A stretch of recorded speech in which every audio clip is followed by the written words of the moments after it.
ദൈവസന്നിധിയിൽ ആഗ്രഹങ്ങൾ നടക്കുന്നതുവരെ ദൈവത്തിന്റെ മുമ്പിലെ പരിത്യാഗങ്ങളും അതുപോലെ കുറേയേറെ കാര്യങ്ങളും നമ്മൾ ചെയ്തു കൂട്ടാറുണ്ട്. എന്നാൽ ആഗ്രഹങ്ങൾ നടന്നു കഴിയുമ്പോൾ, എന്റെ കുടുംബത്തിന് ദൈവാനുഗ്രഹം ലഭിച്ചു കഴിയുമ്പോൾ ഞാൻ എങ്ങനെയാണ് എന്റെ ദൈവത്തോട് പെരുമാറുന്നത് നമ്മൾ ചിന്തിക്കുന്നു. ലാസറിന്റെ കുടുംബം തന്റെ കുടുംബത്തിന് ലഭിച്ച ഏറ്റവും വലിയൊരു അനുഗ്രഹത്തിന് നന്ദി പറയാൻ വേണ്ടി യേശുവിന് ഭക്ഷണം ഒരുക്കി കാത്തിരിക്കുകയാണ്. യേശുവിന് ഭക്ഷണം കൊടുക്കുകയാണ്. നന്ദിയുടെ ബലിയാണ് വിശുദ്ധ കുർബാന. എൻ്റെ കുടുംബത്തിന് അല്ലെങ്കിൽ എനിക്ക് ഓരോരുത്തർക്കും ഓരോ ദിവസവും ലഭിച്ച അനുഗ്രഹത്തിന് പ്രഭാതത്തിൽ ഞാൻ നന്ദി പറയുന്നതാണ് വിശുദ്ധ കുർബാന.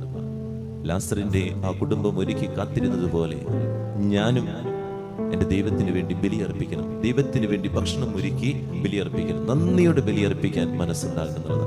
ഓരോ കാര്യങ്ങൾ പറഞ്ഞ് നന്ദി പറയാനുള്ളതാണ്. പ്രാർത്ഥിക്കുമ്പോൾ കിട്ടുന്നത് വരെ മാത്രം പോരാട്ടോ സ്നേഹം.